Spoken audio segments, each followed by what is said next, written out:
Warahmatullahi wabarakatuh. Sahabat, masih ingat dengan suatu badan dunia yang diinisiasi oleh Presiden Amerika Donald Trump, BOP, Board of Peace. Kira-kira dalam arti Indonesianya adalah Badan Perdamaian. Tujuannya adalah untuk membuat satu badan yang mengakselerasi percepatan eksistensi Palestina dan posisi Israel. Di samping juga untuk misi-misi kemanusiaan supaya lebih cepat dan tanggap.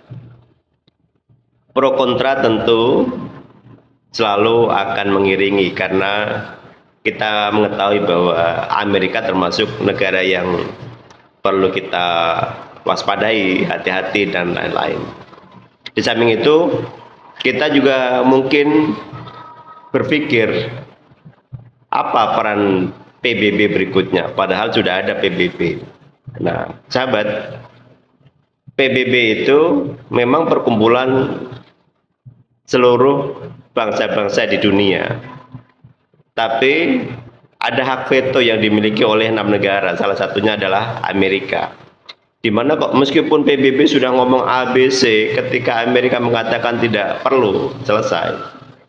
Nah, hari ini Trump berinisiasi untuk membuat satu badan perdamaian yang mengakomodir bagaimana kepentingan-kepentingan berbangsa bernegara ini muncul. Ketika pro kontra muncul, saya ingat ketika Nahdlatul Ulama dulu keluar dari Masyumi dan kemudian masuk dalam sistem yang dibuat oleh Bung Karno, yaitu Nasakom, nasionalis, komunis, dan religius. Nasionalis, komunis, Nasakom. Kemudian NU merasa ini penting untuk kita bisa berada di dalamnya, karena berbahaya kalau hanya nasionalis dan komunis memegang negara, berperan dalam kebijakan-kebijakan negara. Karenanya NU melalui Wahab Hasbullah mengambil satu keputusan bahwa NU harus ada di dalamnya. Hal inilah yang kemudian memantik kontra dari teman-teman Masyumi, karena dianggap NU adalah bagian yang mengkhianati perjuangan. Tapi NU berjalan terus karena visi kedepannya. Kalau kita tidak mampu, tidak ada di dalamnya, bagaimana kita bisa mengontrol? Atau bagaimana bisa mempengaruhi jalannya kebijakan? Kira-kira itulah yang ada dalam pikiran sesepuh-sesepuh kita melalui partai NU waktu itu dengan panglimanya Mbah Wahab Hasbullah. Dan ternyata di kemudian hari, meskipun dihujat sana sini dari kelompok-kelompok muslim, ternyata sejarah membuktikan bahwa apa yang dilakukan Mbah Wahab Hasbullah adalah sesuatu yang benar. Nah, Presiden Prabowo juga mengalami hal yang sama. Banyak mengalami pertentangan-pertentangan ketika beliau memutuskan untuk berada di BOP. Badan Perdamaian untuk Palestina ini anggotanya meliputi beberapa negara mayoritas muslim, ada Pakistan, Mesir, dan lain-lain. Nah, saya berpikiran Presiden mengambil keputusan ini pertama untuk menjajaki. Yang kedua juga ingin turut serta dalam bagaimana membangun satu komunikasi yang elegan, komunikasi yang elegan antara pihak-pihak yang sedang berseteru, berkonflik, Palestina dan Israel. Ini bagaimana bisa bersama-sama duduk bersama untuk mengeliminasi, setidaknya mengeliminasi terjadinya berbagai korban nyawa. Karena kita ketahui bersama dalam 1 tahun terakhir puluhan ribu bahkan ratusan ribu ketika terjadi perang konflik Gaza, warga Palestina maupun Israel juga banyak yang jadi korban. Nah, tentu ini menjadi keprihatinan bersama dari sisi kemanusiaan. Dalam konteks eksistensi negara, ini juga perlu dibicarakan.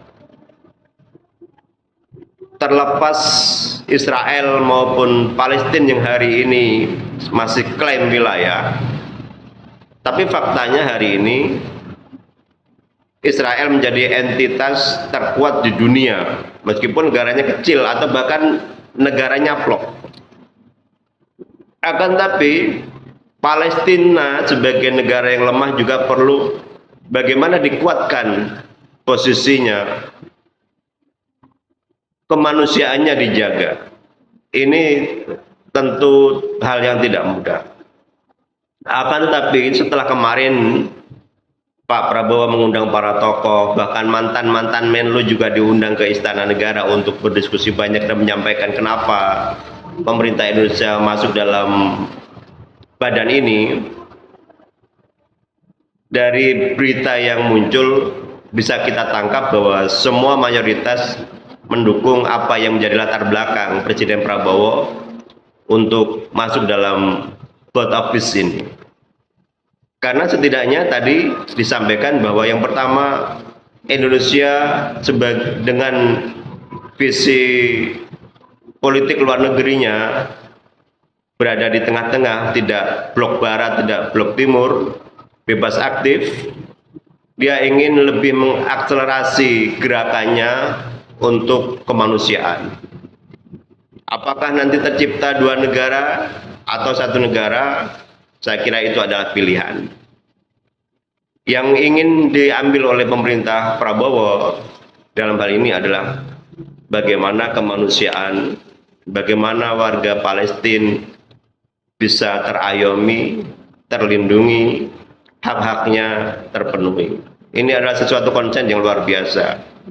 Karena konflik tidak akan pernah selesai jika ruang-ruang diskusi, ruang-ruang publik yang dipenuhi dengan kasih sayang tidak hadir. Palestina, kemerdekaan adalah hak, tapi kemanusiaan juga tidak kalah pentingnya untuk kita sama-sama jaga bersama.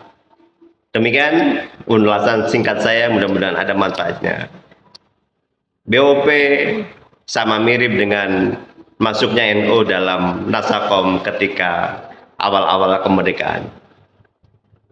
Assalamualaikum warahmatullahi wabarakatuh.